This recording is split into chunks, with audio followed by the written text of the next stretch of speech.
yang menulis buku fikih didahului dengan pendahuluan akidah. Di situ menegaskan akidah salafus saleh. Ya. Seperti bahwa Allah Subhanahu wa taala wa innahu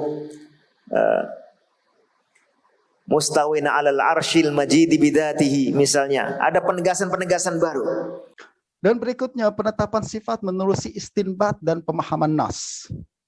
Sebagai contoh, apabila sebuah hadis menyebutkan Allah Subhanahu wa taala yanzilu, turun, sesetengah ulama mengatakan ini menunjukkan bahwa Allah bergerak. Hadis tak sebut Allah bergerak, hadis hanya sebut yanzilu. Tapi bagi kalangan Hanabilah, setengah kalangan Hanabilah, saya tak katakan semua tapi ramai di kalangan Hanabilah, menjadikan hadis itu sebagai dalil bahwa Allah bergerak.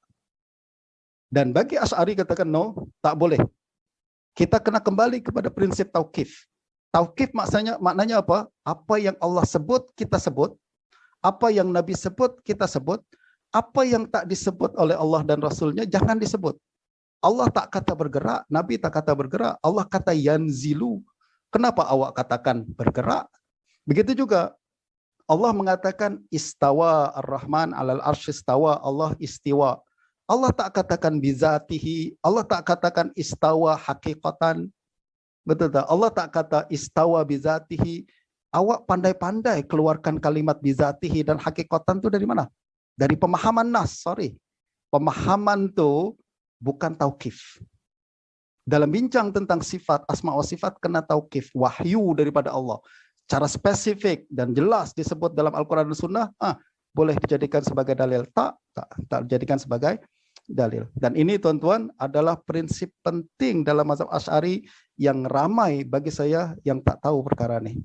Bahkan kalangan yang bermazhab Asy'ari sendiri tak memberikan penekanan kepada aspek tauqifi, padahal ini adalah asas utama dan paling penting dalam mazhab Asy'ari dan menunjukkan bagaimana akidah Asy'ariyah atau Asy'ari memiliki ground, asal atau prinsip utama Abul Hasan al-Asy'ari, dan mazhab Abul Hasan al-Asy'ari adalah nama dan sifat Allah mesti ditetapkan menerusi tauqif. Tauqif maksudnya wahyu daripada Allah Subhanahu wa taala.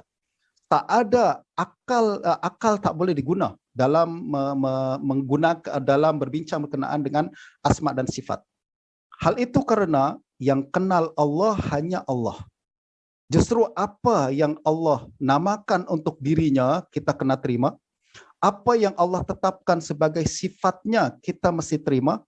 Akal tak boleh cipta nama sendiri untuk Allah, dan akal tak boleh cipta sifat sendiri untuk Allah. Justru kata Imam Ibn Furak, la yata'adda fiha tauqif al-warid fil kitab. Pertama, tauqif yang telah ditetapkan dalam Al-Quran.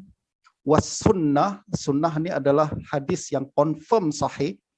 Dan yang ketiga, ittifaqul ummah, yaitu ijma'.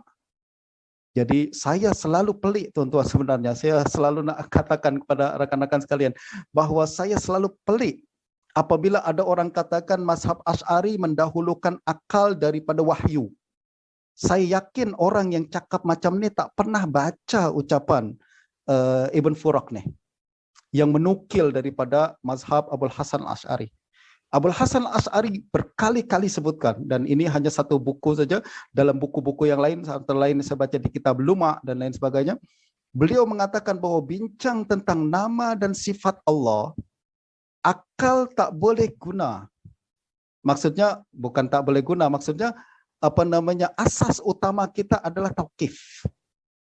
Akal tak boleh mencipta nama untuk Allah Subhanahu wa taala, akal tak boleh mencipta sifat untuk Allah Subhanahu wa taala. Yang ada adalah tauqif daripada Allah Subhanahu wa taala. Pertama, apa yang disebut dalam Al-Qur'an, apa yang disebut dalam hadis, apa yang diijma' oleh ulama. Itu 3 perkara. Selain itu, kita tak boleh tetapkan dia sebagai nama ataupun sifat Allah Subhanahu wa taala. Justru sekali lagi, kalau tuan-tuan dengar lepas ni orang katakan mazhab Asy'ari mendahulukan akal, jangan percaya. Anggap itu adalah ucapan orang tak faham dan orang yang tak menguasai atau tidak merujuk langsung kepada kitab-kitab Imam Abul Hasan al-Asy'ari.